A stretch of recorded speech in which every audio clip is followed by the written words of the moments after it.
Hello friends and neighbors, former Commissioner Dave Sosa here, and today I want to talk to you about the 2025 Florida legislative session that has once again highlighted a growing concern regarding the principle of home rule. The understanding that local governments are often best positioned to govern their communities. It is essential that Florida recognize cities are unique, each with their own challenges and opportunities. It is encouraging to see legislators starting to acknowledge the limitations of this one-size-fits-all approach. However, despite expressing concerns, many continue to support bills that preempt local government authority, with the hope that solutions will come later down the road. Unfortunately, by that time, the impact of local control may already be significant. From coastal areas like St. Augustine and Naples to inland cities such as Gainesville and Lakeland, as well as growing suburban communities like Deltona, DeBary, and Winter Garden, each locally has its own distinct needs.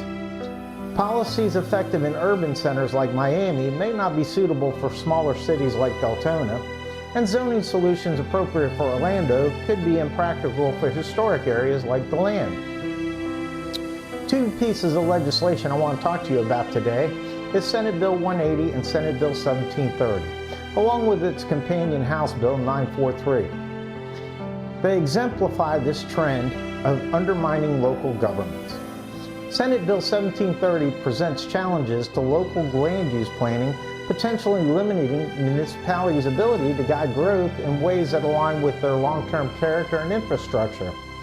House Bill 943 extends these preemptions and threatens to override carefully developed local policies aimed at addressing unique community concerns including environmental protection, traffic management, flooding, and economic development.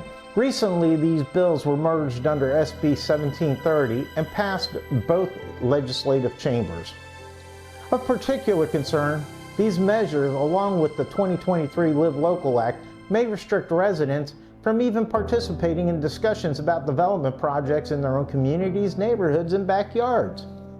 This legislation not only prevents local officials from presenting Live Local projects to the city councils, but may also prohibit public discussions about such projects, regardless of whether or not a local community has sufficient affordable housing.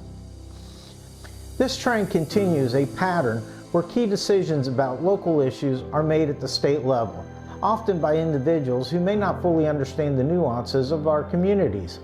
Moreover, the implementation of the projects places a disproportionate financial burden on smaller communities where the cost per household can be significantly higher compared to larger cities that can distribute infrastructure costs over a broader population and commercial base. It is vital to recognize that cities and counties are not merely extensions of the state. They are essential partners in government. Local governments are closest to the people they serve, and city councils and mayors are directly accountable to their constituents. When the legislature overrides local decisions from afar, it limits flexibility and responsiveness, ultimately diminishing citizen engagement. Home rule transcends partisan divides. It represents a commitment to effective governance. If we genuinely value accountability, transparency, and civic engagement, we must empower local communities to determine what's best for our residents. Smaller municipalities need the flexibility to balance affordable housing with consideration of infrastructure, zoning, and community character to ensure strong, resilient, and diverse future for Florida. It is crucial that we respect the distinctiveness of our cities and allow them the autonomy to make their own decisions. This one-size-fits-all approach to governments is impractical and unnecessary. I encourage everyone to reach out to Governor Ron DeSantis and urge him to veto Bills 180 and Senate Bill 1730. Thank you.